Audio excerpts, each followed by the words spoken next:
minimal 50 orang. Amin. Kita beriman 50 orang ibadah pertama. Amin. Dalam nama Tuhan Yesus. Yo, Yesus kita baik Tuhan.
datangin Tuhan.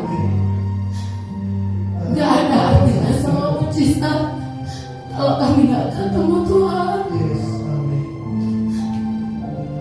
Hadiratmu yang terutama, perkataanmu Tuhan, pribadimu yang terutama. Ya setiap hari Tuhan kami menyatu jiwa kami ketemu dengan Engkau. Terima kasih Bapak. Setiap kami melihat Engkau, kami melihat hidup kami, hanya bisa bersyukur dan bilang thank you so much. Makasih banyak Bapak. Makasih. Dalam cacat celah kami, dalam luka-luka kami, dalam setiap borok-borok di hati kami, Engkau tak mengulurkan tangan Tuhan. Terima kasih Bapak. Terima kasih Tuhan. Hamba berdoa biar firman pagi hari ini Tuhan mengubahkan hati kami. Kami harus diubah jadi orang punya integritas. Tuhan, kami ngerti dari pihak-Mu, Kau sangat rindu memberkati kami. Kau sangat rindu mengurapi kami. Kau sangat rindu membuat setiap mimpi kami jadi kenyataan, setiap visi jadi nyata Tuhan. Bagian kami Tuhan, mau dikoreksi hatinya, mau dibentuk hatinya, mau dipotong, ditusuk sampai Tuhan ketemu seperti apa yang Tuhan mau. Terima kasih Bapak. Biar firman-Mu seperti pedang bermata dua Tuhan. Tuhan tolong di dalam nama Tuhan Yesus Kau mengurapi setiap kami ya Bapak. Hamba berdoa dalam nama Tuhan Yesus.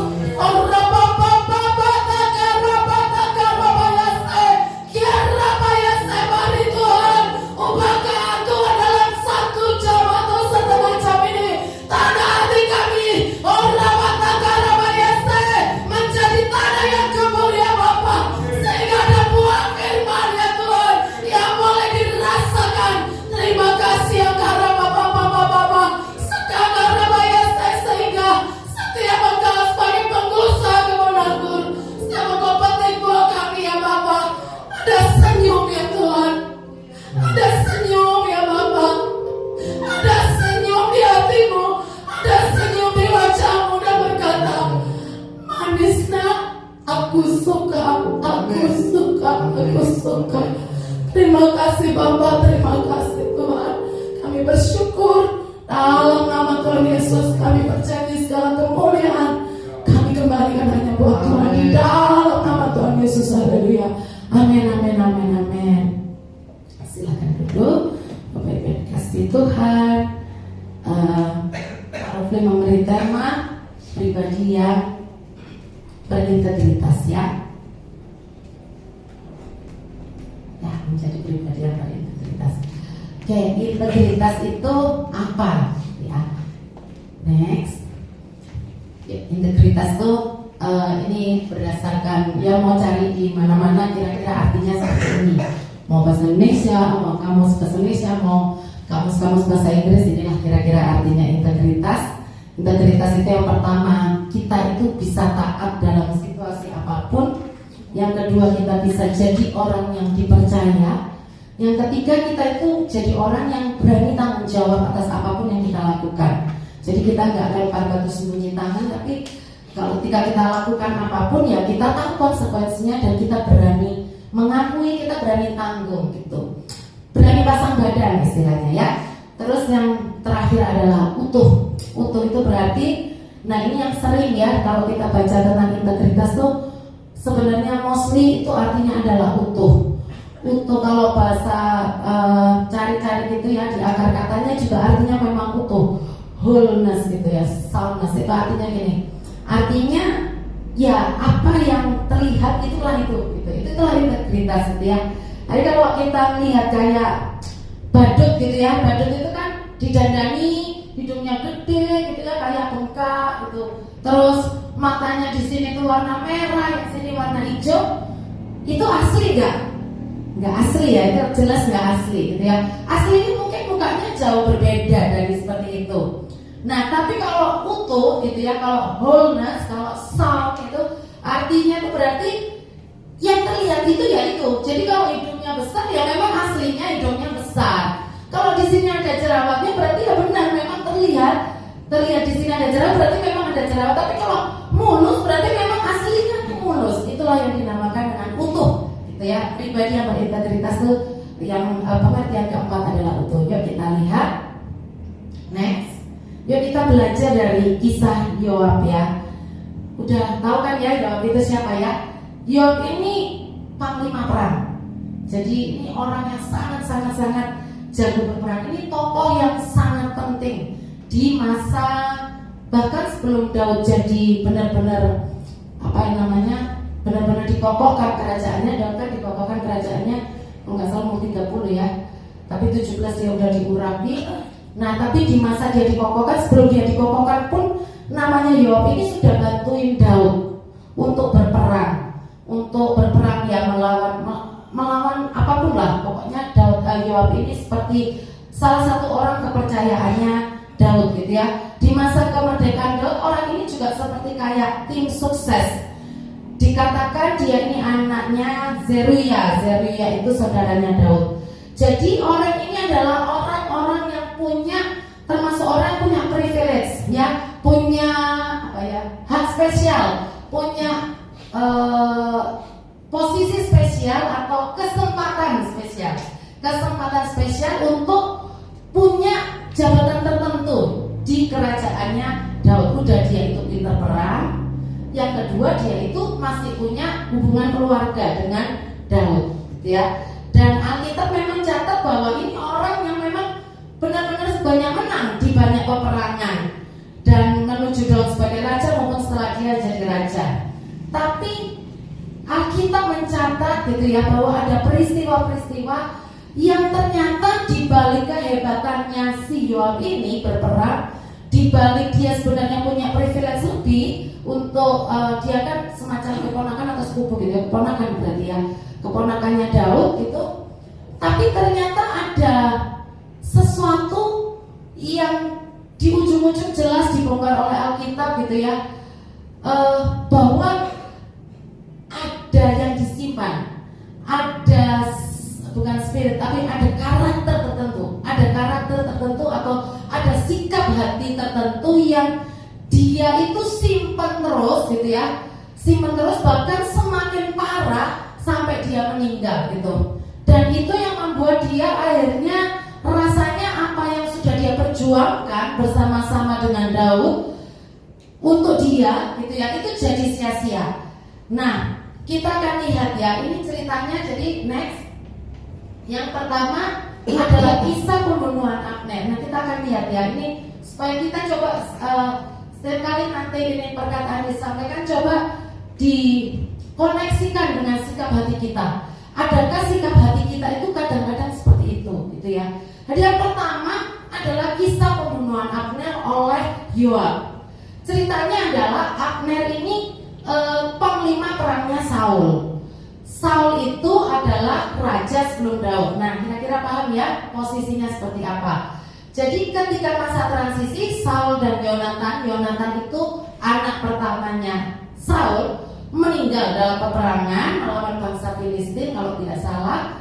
Nah si Abner ini masih belum terima gitu bahwa Daud yang naik tahta. Dia masih ingin dari keturunannya si Saul yang naik tahta. Jadi mereka perang antara kerajaannya, antara orang-orangnya Daud yang dipimpin Yoab dan antara orang-orangnya Saul yang dipimpin Abner. Semakin lama peperangan itu semakin gak seimbang, karena di sisi Saul itu sudah semakin dikit orang yang memihak, kebanyakan adalah dari sukunya Saul yaitu Benyamin. Ini cerita sedikit ya biar kebayang kisahnya seperti apa. Kemudian Abner bilang sudah gitu. Dia angkat bendera putih, sudah.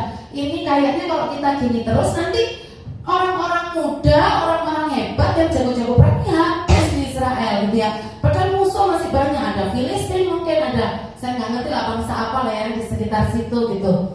Udahlah kita berdamai gitu ya. Dan akhirnya mereka berdamai. Tapi ternyata ketika di masa-masa seharusnya itu sudah berdamai, Abner ini dikejar sama Asael. Siapa Asael? Asael itu adalah saudaranya Yoab, adiknya Yoab. Nah sampai sini paham ya? Asael saudaranya Yoab, juga jago perang bersama-sama dengan Yoab. Dikejar, dia mengejar sama Abner. Nah kira-kira kalau orang dikejar lari enggak? Atau saya serahkan diri saya? Ini tentara ya, nalurinya adalah naluri berperang, dan mereka habis melakukan peperangan. Tentunya di sisi Abner, namanya dikejar ya lari, dikejar mau dibunuh pula ya lari sekencang-kencangnya. Tapi Abner ini kan orang muda agak tua ya, maksudnya orang muda sangat punya pengalaman. Dari sisi banyak pengalaman lah ya, dia ngikutin, dia orang yang setia sama Saul, gimana pun Saul dengan karakternya yang ajaib dan unik itu kan, dia ngerti gitu loh. Saya kan itu gak bakal menang lawan aku. Kalau kita head to head lawan itu, kamu gak bakal menang. Dia bilang, ya kita dibilang ini, udah gak usah kejar aku, intinya gitu, gak usah kejar aku, udah kita kan udah berdamai. Tapi Asaelnya ngotot, dia tetap kejar dan mau dibunuh. Ya sebagai yang namanya orang dengan naluri berperang, tentu refleksnya segera membela diri dan akhirnya terbunuhlah Asael. Kira-kira menurut Bapak Ibu yang salah siapa? Normalnya Asael ya, menurut saya sih juga gitu. Oke? Setelah itu damai, nggak ada apa-apa. Ya, Abner juga udah diterima sama Daud gitu kan, semua aman-aman. Sampai satu kali kita lihat ya ayatnya ya. Satu kali yang namanya Abner ini bilang seperti ini. Nah, dia bilang gini ke Daud, raja, gini, sudah aku udah ngerti kok kalau Tuhan itu pilih kamu untuk gantikan Saul. Kamu yang harus jadi raja di sini. Jadi aku memihak sama kamu gitu ya. Terus Daud bilang ini, oke, buktikan bahwa memang kamu ini nggak bohong gitu. Buktikannya dengan cara apa? Bawa pulang Mikal. Bapak Ibu tahu Mikal itu anaknya Saul ya. Jadi gara-gara Daud mengalahkan Goliat, dikasih hadiah Mikal. Tapi satu kali dalam peperangan antara Daud sama Saul, Mikalnya dikasih ke orang lain lah sama sama Saul ini. Memang unik lah Saul ini ya, nggak usah dibahas. Nah, terus kembalikan Mikal sama dia minta kulit kata orang Israel, nggak salah 30 gitu. Saya lupa lah ya berapa lah. Berarti kan ini harus perang, harus bunuh gitu ya. Dan ini Abner niat banget, emang dia niat, benar-benar niat. Dia niat, dia ingin tunjukkan aku benar-benar setia sama kos. Aku mau seperti aku setia sama Saul, hari ini aku mau setia sama Daud, gitu ya, sama engkau Raja Daud. Dia lakukan, dia bawa pulang,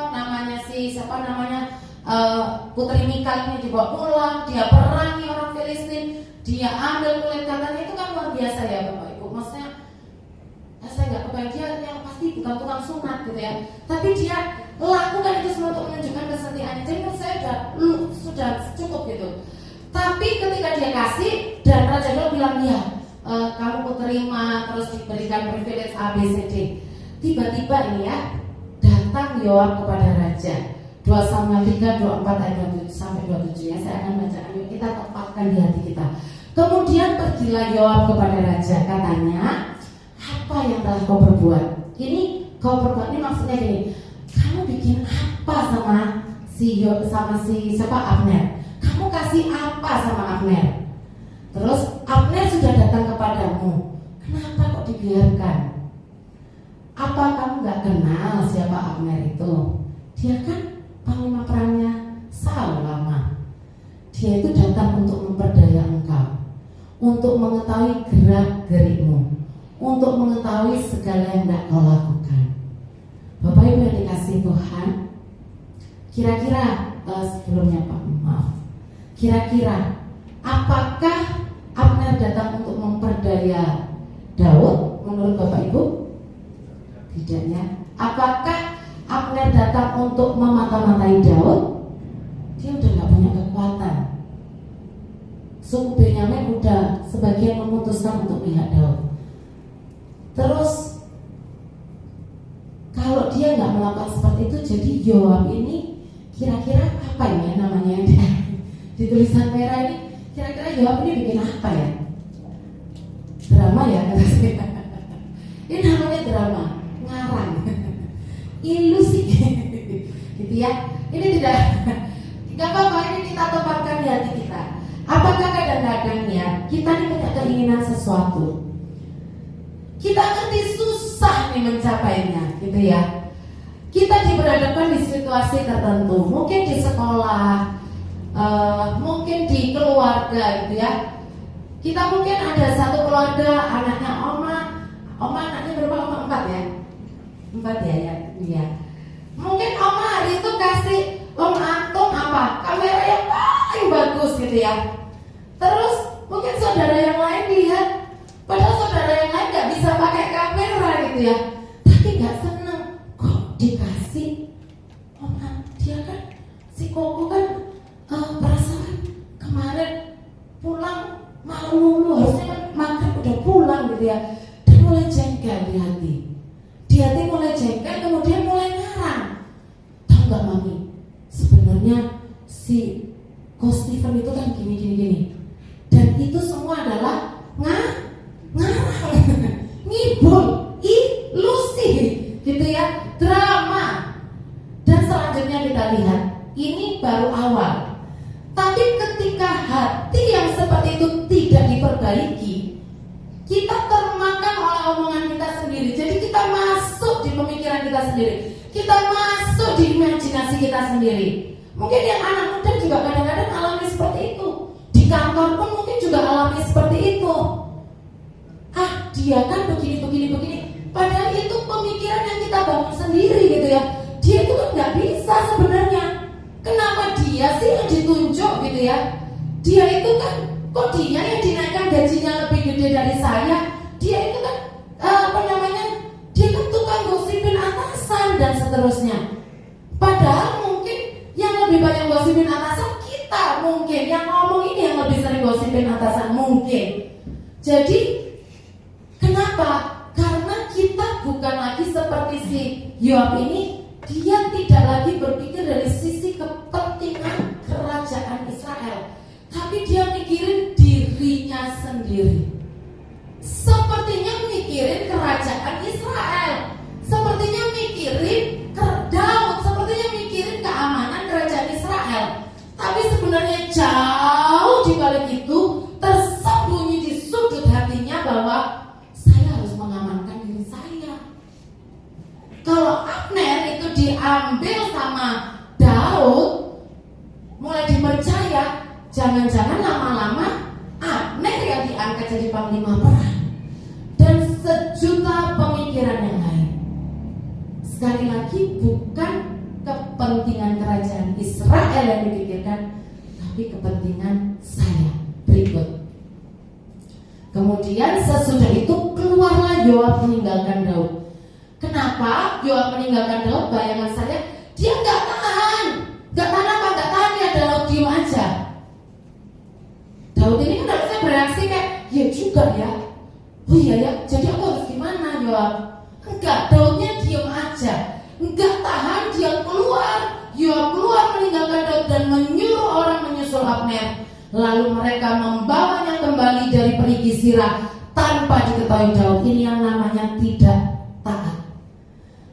Daud suruh, apakah Daud menyuruh Yoab temui Abner? Enggak. Semua dilakukan atas inisiatif Yoab. Yoab melakukan itu untuk kepentingan siapa? Dirinya sendiri, bukan atas kepentingan kerajaan Israel. Dan ketika Abner kembali ke Hebron, maka Yoab membawanya sebentar ke samping di tengah-tengah pintu gerbang itu, seakan-akan, ini paling mengerikan, seakan-akan dalam hidup ini, yuk pastikan apa yang orang lihat di hidup kita jangan seakan-akan, harus yang sejati. Kalau kita bete nggak apa-apa, maksudnya gini, jangan terus jadi marah-marah, bukan. Tapi tidak perlu berpura-pura terus bilang saya selalu suka cita. Enggak, saya memang kali ini bete, tapi saya mau paksa. nggak apa-apa untuk memperlihatkan apa yang sesungguhnya ada di hati, tapi nanti kita akan lihat ya. Terus jadi kita jadi jelek terus nggak apa-apa dong. Istilahnya kalau muka jerawatan terus nggak apa-apa dong. Oh nggak begitu, bukan begitu. Tapi jadilah orang yang sejati. Orang yang sejati adalah seperti ini. Kalau misalnya di gereja kita nyanyi angkat tangan, di rumah juga nyanyi harus angkat tangan. Kalau di gereja kita bisa nyanyi berrefren-refren, di rumah juga harus berrefren-refren. Kalau di gereja kita bisa nangis, di rumah juga harus ketemu Tuhan sampai nangis. Harus. Kalau di gereja atau dimanapun kita bisa bilang shalom, ketawa, ku kasih kau dengan kasih Tuhan. Gak boleh gini tangannya. Nah, gitu ya. Tapi kalau di rumah baru ditelepon nama di kasih, ya tadi di kasih loh, yang sebelahnya di gereja ya. Yang ku kasih yang dikasih tadi telepon. Dia lagi nelpon. Gak aja aku udah ngantuk. Gak bisa, itu namanya gak utuh, gak sejati itu namanya. Terus gimana ya nanti kita lihat ya, gimana kenyataannya hati saya seperti itu kenyataannya, mata saya 5 watt gimana gitu kan. Oke, gitu. Jadi jangan jadi orang, jangan seakan-akan. Karena buat Tuhan ya gini, Joab itu melakukan ini semua, dia tuh bawa orang, bukan dia jalan sendiri. Dia masih punya orang-orang setia sama dia. Yang namanya juga panglima perang. Orang lainnya tahu nggak? Kira-kira belum tentu tahu. Belum tentu tahu apa maksudnya Yoab datang ke Sira ini untuk bawa mau bunuh Abner. Belum tentu tahu. Tapi Tuhan itu tahu. Itu masalahnya gitu ya. Jadi kita bisa nutupin apapun, Tuhan itu tahu, sangat tahu. Yang terselip itu tahu banget gitu. Dan itu jadi penilaian Tuhan. Entah ini kabar baik atau kabar buruk, itu ditimbang sama Tuhan. Itu menentukan bobot kemuliaan yang Tuhan akan percayakan dalam hidup kita.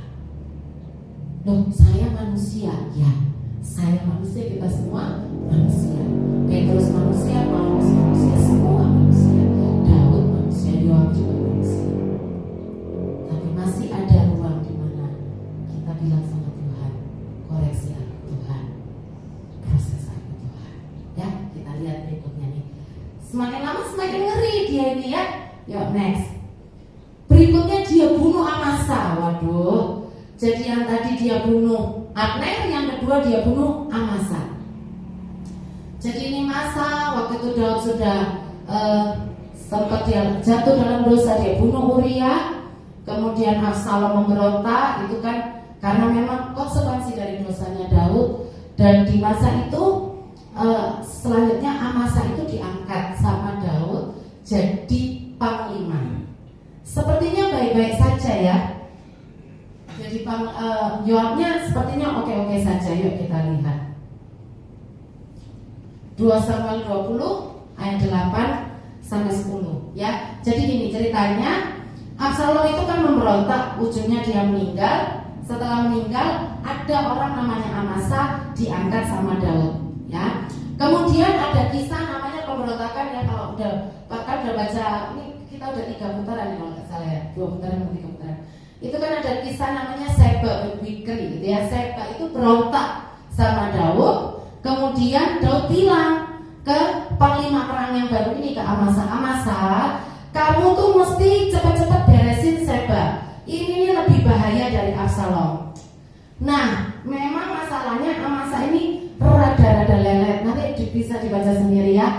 Jadi dia kayak enggak cek gitu loh, enggak cepet gitu orangnya gitu ya. Walaupun pada akhirnya dia berangkat juga ke untuk cari si Seba ini untuk memadamkan pemberontakannya si Seba. Nah, kemudian Yoab ini nyusul 2 Samuel 20 ayat 8 sampai 10. Nah, ini kira-kira harusnya rohaninya, ya, idenya. Kalau jadi Yoab, kira-kira perasaannya gimana ya? Ada orang namanya Amasa justru menggantikan dia. Jengkel ya. Nah, tapi rohaninya digendong sama saya istilahnya, dipotong, disupport. Itu kan rohaninya begitu ya, idealnya. Kehendak Tuhan pasti seperti itu gitu ya. Sehingga suksesinya bagus gitu kan. Dan sebenarnya banyak kisah membuktikan ketika apa ya, orang itu bisa menyiapkan generasi berikutnya, yang menyiapkan ini benar-benar semakin dipercayakan kemuliaan lebih lagi. Itu banyak kisah-kisah seperti itu di Alkitab ya. Nah, tapi enggak ternyata dengan si Yohabnya diam aja di depan Daud, dia senyum-senyum biasa-biasa aja. Sarangio gitu ya, mungkin dia bilang nggak masalah, it's okay, no problemo gitu. Nah, tapi 2 Samuel 28-10, ketika mereka sampai ke batu besar yang di Gibeon, maka Amasa sudah tiba di sana lebih dahulu daripada mereka. Adapun Yoab mengenakan pakaian perang, dan di luarnya ada ikat pinggang dengan pedang bersarung terpaut pada pinggangnya. Ketika ia tampil ke muka, terjatuhlah pedang itu. Ini terjemahan bahasa Indonesia. Sebenarnya terjemahan lain seperti Amplified tidak mengatakan seperti ini. Tapi memang dia menjatuhkan diri. Beda ya. Terjatuh sama menjatuhkan diri itu jelas berbeda. Berikut. Terus dia nanya sama Amasa, engkau baik-baik saudaraku? Pernah gak kita kayak gini? Kamu baik-baik aja, tapi di hati, wow. Nanti baik-baik gitu ya. Pernah gak sih ngerasa gini? Merasa apapun lah, lihat situasi. Ini memang kebanyakan akan berhubungan dengan sesama. Namanya integritas dengan sesama, dengan pekerjaan pelayanan. Tapi itu pun juga ujung-ujungnya dengan manusia. Yang paling sulit itu kan mengendalikan. Kita tuh kan pengennya, boy, manusia di sekitarku, kamu kayak gini dong. Aku maunya kalau cuma sekedar pelayanan, pekerjaan, itu nggak bisa disetel lah. Ibarat mesin bisa disetel mau 70, 100 gitu ya, tinggal kuatnya sampai mana gitu kan. Itu mesin. Mobil tinggal disetel, mau kecepatan 100, kecepatan 120, tinggal kapasitasnya kuat seberapa. Tapi manusia itu nggak bisa disetel. Rekan pelayanan tidak bisa disetel. Rekan sekantor tidak bisa disetel. Saudara kita nggak bisa disetel, nggak bisa. Ada orang-orang yang mungkin kadang bisa rebutan warisan, bisa kita nyetel saudara kita.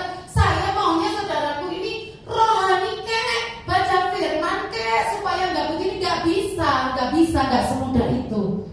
Nah, masalahnya adalah kita bertemu dengan orang-orang yang saya punya kepentingan pribadi, dia juga punya kepentingan pribadi. Atau saya punya, yang masalah adalah, yang sering mengerikan, yang jadi mengerikan adalah dianya kepentingannya udah benar, dianya kepentingannya udah jiwa, dia kepentingannya udah kepentingan satu kantor, dia kepentingannya udah kepentingan tubuh Kristus, dia kepentingannya udah kepentingan kerajaan surga, dia kepentingannya udah kepentingan Tuhan. Dan saya masih ngotot dengan kepentingan saya pribadi. Wah, itu hancur. Percayalah akan hancur. Satu kali hanya tunggu waktu saja. Percayalah kita akan ketemu dengan kesandung yang sangat gak enak. Hanya tunggu waktu saja. Ketika kita tetap bertahan. Kalau yang kita lawan itu kepentingan pribadi sama pribadi, mungkin masih bisa 50-50 kayak orang tinju gitu ya. Membawa nama saya pribadi, Elias Pikal membawa nama Elias Pikal pribadi. Jelas ini bukan 50-50, yang mana jelas Elias Pikal. Tapi kalau saya membawa nama pribadi, membawa kepentingan saya pribadi, saya lawan institusi, saya lawan sesuatu yang membawa nama banyak orang, yang membawa nama jiwa, membawa nama kepentingan kerajaan surga. Sudahlah, menyerah saja. Menyerah saja. Kita yang harus ubah hati kita. Kita yang harus ubah diri kita. Karena kalau enggak, nanti kita akan lihat ya. Capek enggak sih? Misalkan nih, oh ketemu si ini, ambil makeup. Harus ketemu ini, oh makeupnya ada lagi dia. Dulunya ditebelin. Ketemu orang lain, dia capek enggak sih? Capek banget. Capek banget. Yang enak apa? Apa adanya? Ketemu si A, ketemu si B, ketemu si C, 8 arah mata angin sama, sama. Gak usah dirubah-rubah gitu, itu paling enak.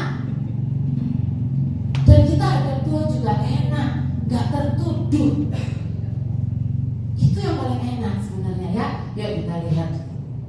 Terus dibilang, kamu baik-baik aja nggak sih? Ya. Sementara itu tangan kanan ya, bayangkan ya. Jangan-jangan kita juga sering seperti ini. Di mulut kita bisa bilang, engkau baik-baik aja, tapi di tangan kita pegang pedang. Ayo koreksi hati kita. Kamu baik-baik aja, tapi di tangan siap dengan pegang pedang. Mungkin gak hari ini pedang ini aku tusukkan ke engkau. Mungkin belum waktunya. Tapi muka kau akan bilang, kamu baik-baik saja kan? Koreksi hati kita. Sementara itu tangan kanan Yoab memegang janggut Amasa untuk mencium dia. Amasa gak awas terhadap pedang yang ada di tangan Yoab. Yoab menikam pedang itu ke perutnya sehingga isi perutnya tertumpah ke tanah. Bapak Ibu yang dikasihi Tuhan, kita bisa bohongi kantor kita, kita bisa bohongi keluarga kita, dan mungkin gara-gara kebohongan kita, gara-gara sikap kita yang gak berintegritas, gara-gara sikap kita yang menusukkan pedang ke siapapun, ke apapun, mungkin seperti mati, seperti Amasanya mati. Tapi ingat kisah Kain dan Habel, darahnya berteriak, darahnya berteriak. Artinya apa? Apa yang kita lakukan di tempat yang tersembunyi, semakin kita nih ya, ini masalahnya ini, kita ini semuanya kita, saya, ya mungkin gak semuanya lah, saya lah. Kita ini kadang-kadang masih kayak abu-abu. Ya apa ya Tuhan, setengah hatiku masih gini, tapi setengah aku ini pengen rohani, pengen banget. Tapi setengah aku kok yang duniawi, aku tahu Tuhan. Nah kalau yang duniawi ini tetap aja kita biarkan duniawi, kita tapi setengahnya itu pengen rohani, terangnya Tuhan itu pasti namanya terangnya langsung dicong gitu ya, ada spotlightnya gitu. Lah yang gelap-gelap tadi jadi kelihatan. Jadi kenapa kadang-kadang kita mikir, kenapa ya kok orang yang di luar Tuhan bikin jahat apapun nggak kelihatan, nggak ketahuan? Iya, soalnya nggak kena spotlightnya Tuhan, nggak kena terangnya Tuhan. Tapi kalau kita, nah kan kita nih kayak, saya paling jengkel ya kalau di tol itu ada mobil ngangkang istilah saya, sudah garisnya gini, dia kok roda sebelah sini, roda kanan sebelah sini, roda kiri masuk sini, itu paling jengkel. Dan kita ini kadang ngangkang di dunia, di apa namanya, di kehidupan kita ikut Tuhan tuh ngangkang. Satu kaki pengennya jadi spiritually gitu ya, pengen jadi orang yang spiritual gitu, kalau istilahnya di Korintus gitu kata Paulus, ingin jadi spiritual people gitu ya, orang yang spiritual, tapi satu kaki worldly gitu, orang yang dunia, belum siap melepas semua keinginan-keinginan dan sebagainya. Nah itu nanti akan disingkapkan sama Tuhan. Next, yuk. Nah ujungnya apa? Dia akhirnya bunuh Amasa. Kira-kira dia bunuh Amasa kepentingan kerajaan Israel atau kepentingan diri sendiri? Diri sendiri ya. Next, terakhir ini salah satu hal besar yang dia ya. Maaf bro. Dia memihak Adonia. Siapa Adonia? Adonia ini anaknya Daud juga. Ini lebih tua dari Salomo. Salomo ini siapudan mungkin ya kalau istilah orang kata, kayaknya saya juga nggak ngerti. Tapi dia termasuk yang terakhir. Kira-kira ya, Yoab ini kan udah puluhan tahun ikut Daud. Dia ngerti nggak sih kira-kira kalau yang akan diangkat menggantikan Daud itu Salomo? Rumor-rumor pasti dengar nggak? Pasti nggak mungkin dia nggak dengar. Bahkan mungkin dia dikasih tahu sama Daud. Mungkin namanya juga panglima perang kan, mantan panglima perang. Dan Amasanya udah dibunuh lagi, ya kan? Walaupun penggantinya nanti Benaya namanya. Terus apa namanya? Kira-kira sudah bertahun-tahun, berpuluh-puluh tahun ikut Daud. Kira-kira Yoab ini tahu nggak sih Daud ini melekat sama Tuhan? Rohani lah orangnya, cinta Tuhan lah. Tahu ya mestinya ya, kira-kira tahu sih. Soalnya Daud itu kan dibilang 7 kali loh doa tiap hari ya. Jadi kan pasti tahu. Loh, mana raja kudu ini oh doa. Nanti jangan mana raja kudu doa. Loh itu tiap hari dia lihat gitu, pasti dia tahu toh ya. Artinya harusnya dia ngerti Salomo dilakukan sama Daud pasti bukan sekedar aku lebih senang ya karena ini anaknya Batseba, enggak. Tapi memang Tuhan yang suruh. Mestinya dia cukup ngerti, enggak terlalu susah untuk memahami hal ini. Tapi lihat, meskipun Salomo sudah diangkat jadi raja, dia memihak siapa? Adonai. Sekali lagi kita bisa lihat apa? Keinginannya siapa yang dipentingkan? Pribadi, bukan kepentingan kerajaan Israel. Nah, next. Ini kisah yang udah sangat sering ya, Ananias dan Safira. Sebenarnya ada banyak sekali ya cerita-cerita contoh yang orang-orang yang bergumul tentang integritas gitu ya. Ini kita sama-sama tahu mereka jual properti dan seterusnya, dan mereka nggak kasih semuanya seperti itu kira-kira ya. Nah, Bapak Ibu yang dikasih Tuhan, ya memang sih. Coba nih ya, bayangkan kita jual rumah, kita nih nggak kaya-kaya amat misalnya ya. Kita jual rumah, katakan laku misalkan 50 juta. Kita nggak kaya-kaya amat. Terus 50 jutanya benar-benar kita kasih semua gitu ya. Terus kita kesaksian nih, Bapak Ibu yang dikasih Tuhan, Tuhan berbicara kepada saya untuk saya menjual rumah. Saya kasih ini untuk apa gitu misalkan, untuk karena Pak Rofli mau pergi ke mana misalnya, ke pos kemana gitu, pos misalnya, biar Pak Rofli sama Ibu nanti bisa adain apa di sana, jiwa-jiwa. Wih, kira-kira jemaat yang lain di mana? Wow, mungkin tepuk tangannya bisa. Gak usah disuruh tepuk tangan 3 menit, gak usah tepuk tangan, gak berhenti sampai mungkin WL bilang stop gitu ya. Kita mau lanjut ibadah gitu. Tapi coba nih kalau diganti, Bapak Ibu kasih Tuhan, saya jual rumah 50 juta, Tuhan suruh saya kasih 50 juta, tapi saya masih harus bayar utang 10 juta. Saya masih pingin anak saya mau kuliah, saya harus bayar uang mahalnya sekian. Terus saya gak ada tabungan, ya biar ada tabungan sedikit-sedikit lah ya, masa tabungan nol. Tapi Tuhan bilang kasih 50 juta. Ya maaf Tuhan, saya gak terlalu punya cukup iman ya Tuhan, jadi saya kasih 20 juta aja gak apa-apa ya Tuhan. Kira-kira tepuk tangannya mungkin dari 3 menit tadi mungkin berkurang kali ya, jadi 1 menit ya, 1 menit. Dari mungkin kalau yang tadi 3 menit mukanya wah gitu ya. Nah tadi kalau yang 1 menit ya sudah, mungkin dalam hati enggak, ini nggak menghakimi di luar sana ya, mungkin di luar sana enggak sih. Mungkin yang dengar juga dalam hatinya, kalau gitu aja nggak usah disaksikan lah. Saya juga bisa sama-sama pelit nggak usah bersaksi. Mungkin di luar sana, di sini tidak, di sini mantap luar biasa. Nah, tapi kira-kira begitu loh. Gambarannya itulah pergumulan hatinya Ananias dan Safira. Bayangan saya sih sederhananya seperti itu aja gitu. Mereka lihat orang lain terima tepukan tangan 3 menit. Saya juga pengen ditepui tangan 3 menit gitu loh. Kalau orang tahu saya sedikit pelit, nggak jadi 3 menit. Apa nanti kata Pak Petrus? Apa nanti kata Pak Andreas? Dengan kesaksian saya, dalam kesaksian nggak terlalu membangun kesaksianmu itu. Kalau dia ngomong gitu gimana? Gitu. Dengan segala pergolakan jiwa, sehingga akhirnya dengan kenekatan dia kasih nggak semuanya, dan ya ujungnya mereka istilahnya disambar sama Tuhan. Tapi ini loh, yuk kita tempatkan ke hati kita. Siapa sih yang kita cari penilaiannya dalam hidup ini? Kita mencari penilaiannya siapa? Kita cari kata terima kasihnya siapa? Bapak Ibu, kalau Bapak Ibu pernah rasakan Tuhan bilang, makasih ya nak, waduh, gak bisa cerita saya. Itu kayak berharga banget gitu.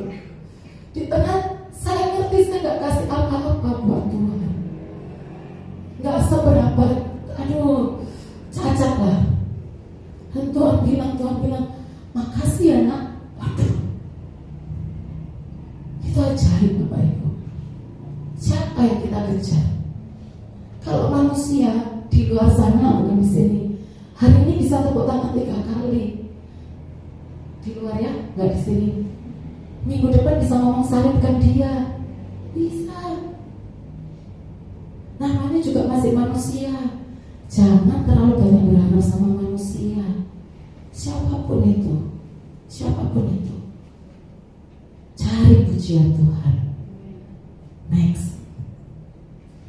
Jadi kalau kita dari kisah ini sebenarnya harusnya sih tadi dengar cerita tentang Yoab, dengar cerita tentang Ananias dan Safira, mestinya kita mulai berlomba-lomba ya untuk jadi orang yang punya integritas. Kalau kita jadi orang yang punya integritas, pasti, Yusuf itu gak pernah gini, pasti dapat kepercayaan lebih apapun bentuknya. Butuh karunia. Pengen gak sih main drum tiba-tiba baru serang langsung gak dikatakan gitu. Siapa yang gak pengen? Semua juga pengen. Gak ada baru main piano baru terus semua udah nangis, udah berbahasa, udah kayak kena gelombang hadirat. Semua juga pengen. Dan Tuhan tuh mau, bukan Tuhan tuh gak mau percayakan hal-hal yang seperti itu.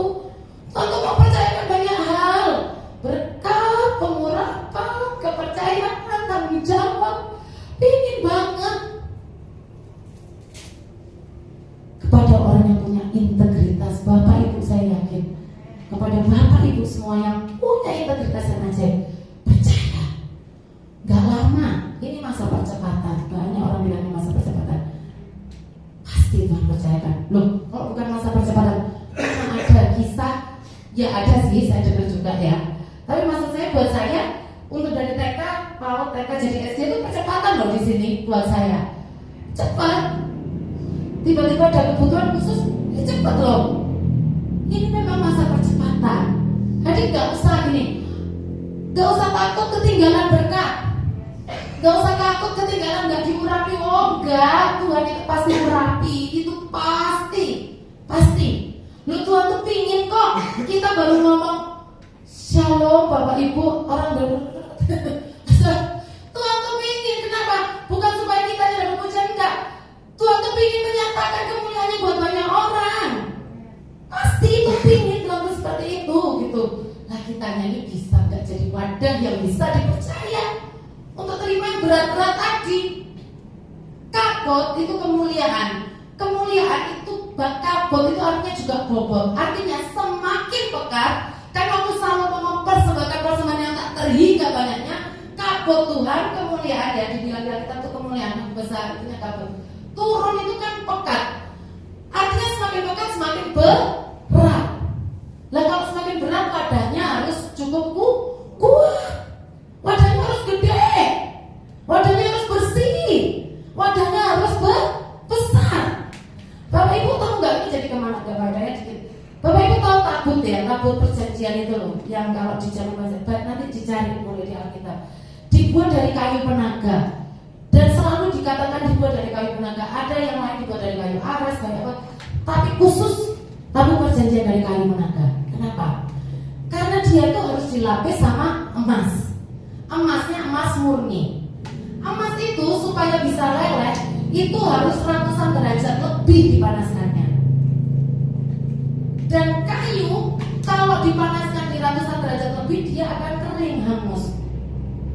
Tapi kayu penaga ini spesial.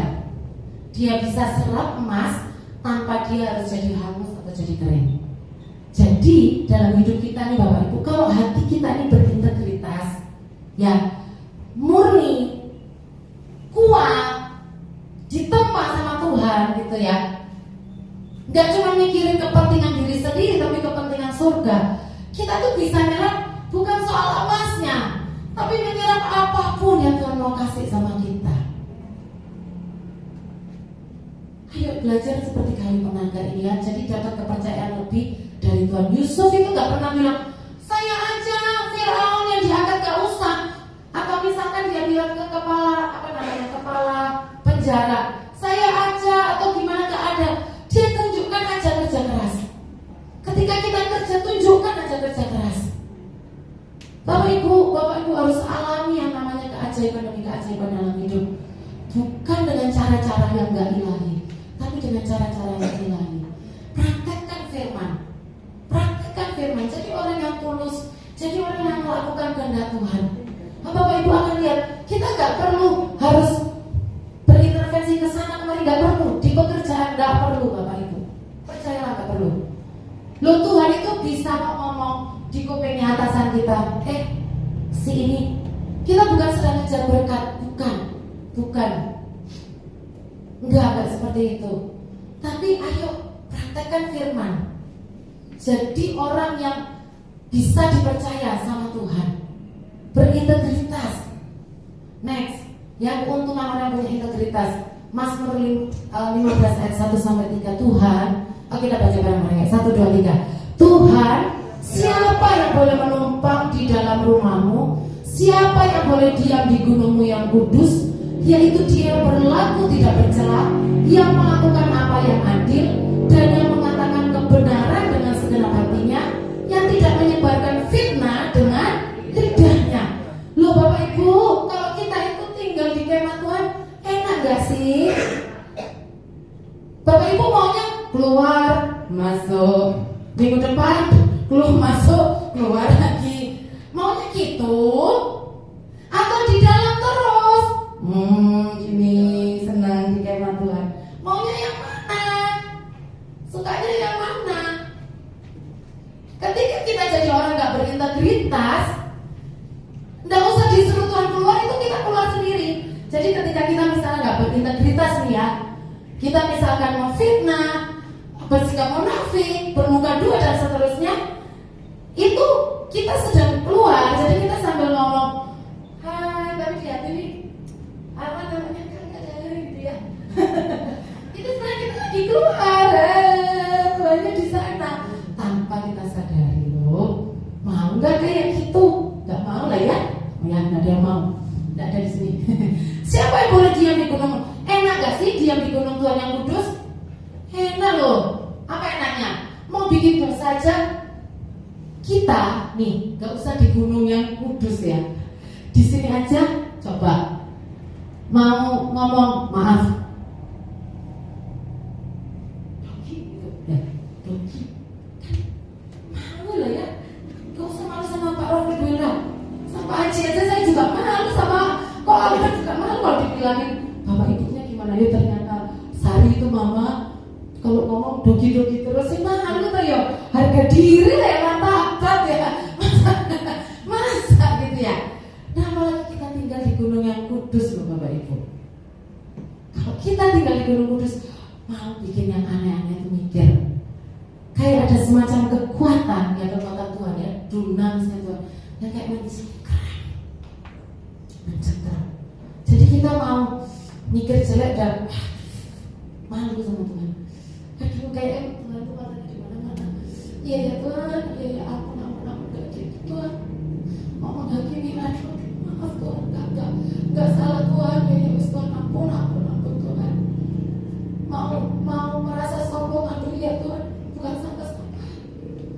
Mau sombong dikit sama Tuhan langsung ditanya, nah borongmu itu, nah prajurit Tuhan kok cengeng, nah pasti itu didikan Tuhan, teguran Tuhan, jalan Tuhan di gunung yang kudus tuh pasti kita nikmati. Tapi kita bukan berat jalaninya itu. Jalaninya gimana ya? Ya gitu deh. enak sedap, ngeri sedap. Oke, next. Mazmur 25 ayat 20-21. Yuk kita baca ya. Jagalah jiwaku dan selamatkanlah aku. Jangan biarkan aku malu atau kecewa, sebab aku telah berlindung padamu. Biarlah kejujuran dan ketulusan melindungiku, sebab aku menanti-nantikanmu. Jadi kalau orang yang punya integritas, itu dia nggak akan malu. Bapak Ibu sangat ironis. Yoab tidak pernah dicatat sebagai pahlawan-pahlawan Daud. Waduh, sangat ada ironis. Asael mungkin cuma sebentar dicatat loh. Adiknya Yoab dicatat jadi pahlawan Daud. Dia enggak. Dipermalukan. Meninggalnya apa yo? Bayangin meninggalnya pegang tanduk, ya itu ya kalau zaman dulu itu kalau kita bacakan Kalau pegang tanduk nggak boleh dibunuh ya. Dia pegang tanduk dan dibunuh. Kenapa? Dia darahnya dianggap halal. Daud bilang apa? Karena bukan di masa sebenarnya tidak ada perang dia bersikap seolah-olah ada perang, dan yaitu untuk kepentingan dia sendiri, tidak punya integritas, hanya mementingkan kepentingan diri sendiri, hanya supaya saya dan saya tidak ada ketaatan kepada Tuhan dalam kisah ini kepada pemimpin. Yuk next, Mazmur 119 ayat 1. Betapa beruntung dan difavoritkan Allah orang-orang yang jalannya tak bercela. Mau gak sih jadi orang yang untung terus? Enak loh Bapak Ibu, benar. Difavoritkan Tuhan, aduh, difavoritkan Pak Joni aja udah seneng loh kita ya. Difavoritkan Pak Rofi atau Biola juga udah seneng. Difavoritkan Oma aja udah seneng kita ya. Murid-murid kalau difavoritkan Citin seneng gak? Oh, seneng pasti, jelas itu. Apalagi difavoritkan Tuhan. Next, dan gak capek. Ya itu tadi ya, mahal make up Bapak Ibu, mending buat yang lain ya. Maksudnya ngerti ya? Jadi daripada make upin keborokan, mending buat yang lain energinya. Cari Rema Kristus ke, nginjil ke, kerja ke, bantu ngajar di sini ke, ya kan? Banyak yang bisa dikerjakan ya kan?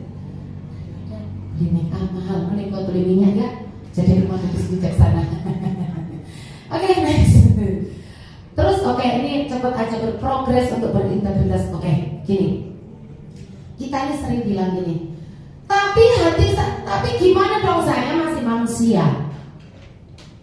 Kita sering kayak gitu. Selama yang di dalam ini belum diperbaiki, berintegritas itu melelahkan Bapak Ibu, capek, karena kita lawan diri kita sendiri. Aduh, aku sebenarnya gak mau ngangkat teleponnya dia, capek dengan cerita-cerita itu aja capek. Misalnya, capek, aku udah tahu aku arahnya mau ngomong apa. Contoh, ini misalnya, hati seperti itu benar gak? Walaupun kita akhirnya tetap angkat, ya tapi hatinya capek. Hati yang capek benar gak? Salah. Yang benar apa? Kita minta sama Tuhan, buat hatiku bisa mengasihi dia. Ayo Tuhan, menyatu dengan aku mau menyatu dengan Engkau, sehingga yang ngomong sama dia ini sudah bukan aku lagi, Galatia 2 ayat 20, tapi Kristus yang hidup di dalam aku yang ngomong sama dia. Sehingga ketika ngomong kita bergairah. Oh Bapak harus begini nih, Ibu harus begini. Ya kita berdoa bersama. Oh besok gimana Bu progresnya aja Pak, gimana di pekerjaan aja. Yes amin, dalam nama Tuhan Yesus berhasil. Yes amin. Harus seperti itu. Yang di dalam ini yang diperbaiki. Gak usah memaksa diri untuk jadi ngotot, gimana ya, aku sebenarnya gak bisa tersenyum, aku paksa, tapi gimana, aku sebenarnya masih ingin melakukan ini, tapi gimana, harus aku tutupi, malu lah sama Kak Kori misalnya, atau malu lah sama ketua youth gitu ya, aku masih lakukan ini gitu, aku tutupi, aku sebenarnya masih sering nonton ya, gak benar-benar, tapi aku tutupi, capek. Kuncinya apa? Yang di sini diperbaiki. Minta tolongnya sama Roh Kudus, minta tolongnya sama Tuhan. Firman Allah hidup dan kuat, lebih tajam daripada pedang bermata dua, manapun ia menusuk amat dalam sampai memisahkan jiwa dan roh, sendi dan sumsum, sanggup membedakan pertimbangan dan pikiran hati kita. Firman Tuhan itu dipakai, ditusukkan. Tuhan tolong bersihkan aku. Kalau misalnya kita masih berjuang dalam hal kekudusan, suaranya nonton drakor terus ya, Tuhan tolong bersihkan mataku. Firman-Mu berkata lebih baik masuk surga gak bawa mata yang kotor. Tuhan gimana? Masa iya mataku mau dicungkil Tuhan? Oleh karenanya Tuhan tolong matikan keinginan di hidupku untuk nonton drakor. Teriak sama Tuhan, ngomong sama Tuhan. Jangan diem aja, dibersihkan yang jorok-jorok ini di hati. Jadi jangan, ya udahlah, namanya juga manusia. Wah, repot betul. Namanya juga manusia. Next. Oke. Jangan kejar yang receh, kejar yang kekal. Itu Pak Rafli kemarin udah bilang tadi Pak Bu, saya juga bilang, jangan kejar yang receh. Ya ampun, dipuji manusia itu apa? Receh. Bilang ke sebelahnya, jangan kejar yang receh, kejar yang kekal. Amin. Kejar yang kekal. Gak dipuji, gak dibilang makasih. Yes, itu mesbah, mau dapat berkat dari Tuhan. Gak harus uang loh, bukan ngomong uang, bukan. Tapi kepercayaan menggunakan destiny itu kan ajaib loh Bapak Ibu. Kalau sudah Tuhan, ya ampun itu hal yang terkecil buat Tuhan untuk bisa turunkan berkat. Terlalu kecil Bapak Ibu, terlalu murahan kalau semuanya diukur pakai uang. Tapi remah, kebenaran, karunia itu yang ajaib Bapak Ibu. Jalan-jalan Tuhan itu yang ajaib. Kejar yang seperti itu. Jadi jangan kejar yang receh. Enggak deh. Ya, kejar yang kekal. Ya, next. Fokus ikut Tuhan. Nih, yuk kita baca barengnya. Nih, terus kita Yohanes 21 ayat 22, 1, 2, 3. Jawab Yesus, jikalau aku menghendaki supaya dia tinggal hidup sampai aku datang, itu bukan urusanmu, bukan urusanku, tetapi aku ikutlah Tuhan. Gak urusan kita. Orang lain kalau kecuali Tuhan bilang muridkan dia, konselingin dia, konselingin sampai selesai, sampai sebatas mana memang Tuhan suruh, kerjakan dengan setia. Gak apa-apa. Memang kita harus punya fathership, itu harus ada. Lakukan, doakan sampai sembuh kalau memang itu Tuhan. Tapi kalau Tuhan bilang, kalau gini misalnya, kok dia terus Tuhan, kok dia lagi Tuhan, dimanapun lagi kerjaan, Tuhan bilang apa? Itu bukan urusanmu, bukan urusanku. Urusanku apa? Ikut Tuhan. Yuk, colek kanan kiri bilang, itu bukan urusanmu. Kamu ikut Tuhan. Amin. Amin. Next. Terakhir, habis ya? Dah. Oke, jadi yuk kita semua berjuang ya. Bareng-bareng kita semua berjuang bareng-bareng. Yang ngomong di sini sangat-sangat bobrok Bapak Ibu. Tapi kita semua harus punya keinginan berjuang. Jangan sampai loh ya. Kita ini jujur aja kalau sama Tuhan.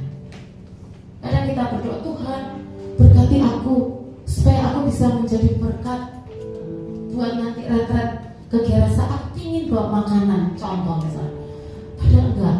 Sebenarnya di sudut hati yang paling pojok sana bilangnya, aku ingin duitnya. Nah, ngomong aja sama Tuhan, aku lagi gak punya duit, berkati dong. Ngomong itu yang jujur aja sama Tuhan. Tuhan, tolong aku. Kenapa? Misalnya nih, Tuhan tolong supaya kali ini saya nggak ketemu dengan orang itu dulu, biar orang itu punya kesempatan untuk untuk introspeksi. Aduh, padahal di sudut pojok sana bilang aja ada hati bilang ini, Tuhan aku masih jengkel, aku masih benci sama dia, gak tahan lihat mukanya Tuhan, lihat apalagi lihat dia diberkati, aduh jengkelnya minta ampun Tuhan. Ngomong sama Tuhan, jujur aja sama Tuhan. Kalau kita jujur sama Tuhan, aduh Tuhan lebih fleksibel nanti forma kita Bapak Ibu ya. Gak apa-apa kalau harus terima kata-kata kayak Petrus itu. Bayangin Petrus dibilang iblis katanya. Tuhan Yesus kan gitu ya kalau ngomong ke kok iblis Tuhan. Duh, itu kan kayak misalnya orang ini bilang iblis ke saya paling rebah kali ini. Kok gitu kembali saya? Gak mungkin loh ya, mungkin. Tapi kalau kita udah tahu kebenaran, ya wes kok ya, anggap kata-kata itu adalah hajaran untuk kita bisa digesek tambah tajam, tambah ajaib, jadi prajurit Tuhan yang ajaib. Amin. Amin. Yuk kita berdoa ya. Haleluya, terima kasih Tuhan, terima kasih. Tolongin kami Bapak. Gak gampang kami ngerti Tuhan, tapi kami punya Allah yang hebat, Allah yang dahsyat, Allah yang luar biasa. Jadi